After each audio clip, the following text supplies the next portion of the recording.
equipped to handle it. There was a water main break last week because of undocumented pipes beneath the ground. What's going to be done to ensure that that doesn't happen again? Let's turn over to Tishman to talk about that, because they're overseeing the site work. Yeah, that was unfortunate for everybody. We have a site survey that we've been working off of, and that's a compilation of a number of different surveys that were developed over the time since Cornell, the transaction occurred. What we had thought was that obviously there was no pipes where they dug.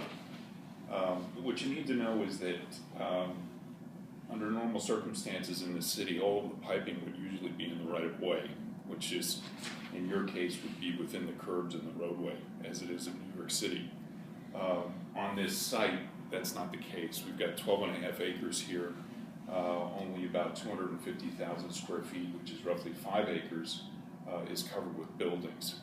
So every place else on the site, which is open space, based on what we're seeing on the surveys, has either electric, water, and sewer outfalls. Okay, so all of these things were put on top of each other with PHA, who is the civil engineer for the site. They overlaid it, and we came up with a registry. And they had the work, they were in the field, they had the documents. They had done what would be considered to be a professional approach to how they went down, essentially hand digging with an auger to, I think it was 4 to 5 feet. They thought they were clear of anything that they could possibly hit, and it turns out that the water pipe that they hit was actually at -12. So that gave everybody pause. You dealt with silty water for a while. They've just fixed it. So what that's done for us, working with John and the rest of my office and with Cornell's consultants and their representative, Forest City Radnor, we've developed a protocol to do any more drilling on site. So what that requires is that we're going to be staking out any place. We have about, right now, probably on about 10 additional borings that need to be conducted.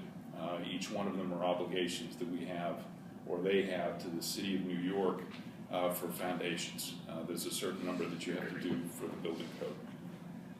So as we locate them, as they identify them on the site, we're going to locate them, and then we're going to stake all the utilities that are around them.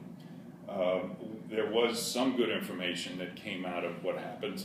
Granted, for all of our sakes, it was a bad occurrence. But we now know more about the stratification of where all these things are, because they were all pretty much done at similar times. There's a direct buried conduit system that's in the west roadway that are feeders that serve the south of the island. We now know that the 12-foot deep is where your water main is, and there's some other information that we got as it relates to the depths of vaults and other things. So we're going to use that information to continue to build this up so that we have a real knowledge of where these things are. So once we locate a boring where it's intended to be planned, we're going to stake out where we believe them to be. We're going to use essentially metal detectors and ground penetrating radar to confirm that that's indeed the case.